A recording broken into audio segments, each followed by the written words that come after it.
د کونړ مرکز اسداباد ښار شهیدانو څلورلارې کې سلګونه ولسي خلک دي چې د افغان ملي امنیتي او دفاعي ځواکونو په ملاتړ او د پاکستاني اجیرو ملیشو د هوایي او توپچي بریدونو په غبرګون کې راټول شوي دي.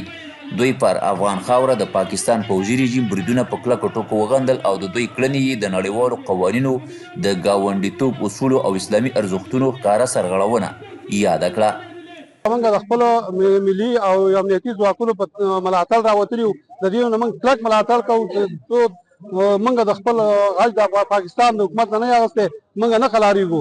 زموږ ځواکونو امنیتي ځواکونو په کلکه د هغوی ماتونکی جواب ویلی دی او موږ هم انشاءالله ولاړ یو دې تر څنګه پاکستان مرتد رژیم دغه په عوامو باندې ولسي خلکو باندې دغه ماشومانو باندې جوماتونو باندې بې ځایه بمباریانې غندو په کلکو ټکو باندې غندو او د خپل امنیتي ځواکونو سره اوږه په اوږه ولاړ یو. زه خپله د تیر نظام عسکر یم. زموږ ځواب دغه دی چې زموږ تاریخ دی مطالعه کړي، زموږ تاریخ ته دې وګوري، بعد له هغې نه دې په موږ باندې یو تیري فکر وکړي. تیري فکر څوک نشي کولی په افغانستان باندې چې دغه پاکستان حریم حکومت زموږ په عوامو باندې بریتونه کړي دي. نو انشاءالله تعالی موږ خپل حکومت سره ولاړ یو او حکومت نه دا دغه کوو چې تاسو صرف موږ ته امر وکړئ. نو انشاءالله تعالی موږ به دغه پاکستان مرتد ادارې له خطرناک جواب ورکوو او انشاءالله دا رانه خلاصون نه دي.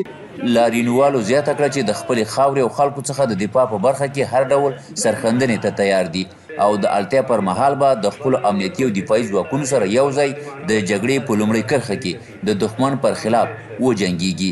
دوی د پاکستان له عامو خلکو په تیره بیا له دیني عالمانو غوښتنه وکړه چې د پوځي اجیر رژیم پر وړاندې دې په یوه خوله بغاوت وکړي. دویم غږ د هغوی په علماو باندې دی.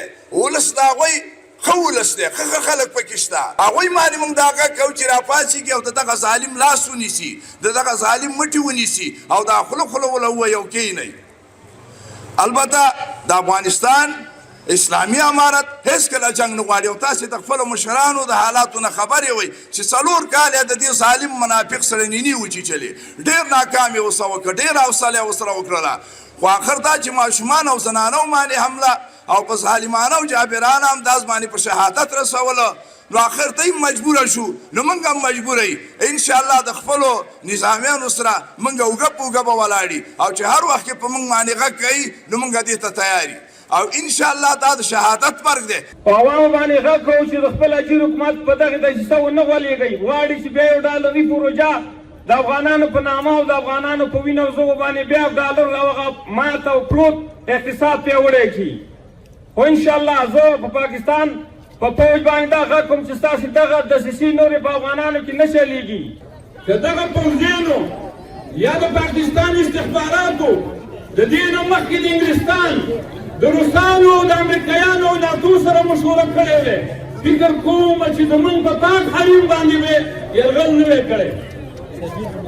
زه بیا هم ورته وایم چې انشاءالله د الله په توفیق باندې من مؤمنان یو او د الله په توفیق باندې به دغه ملک هم انشاءالله د دې مظلوم افغانانو د لاسه ماتېږي.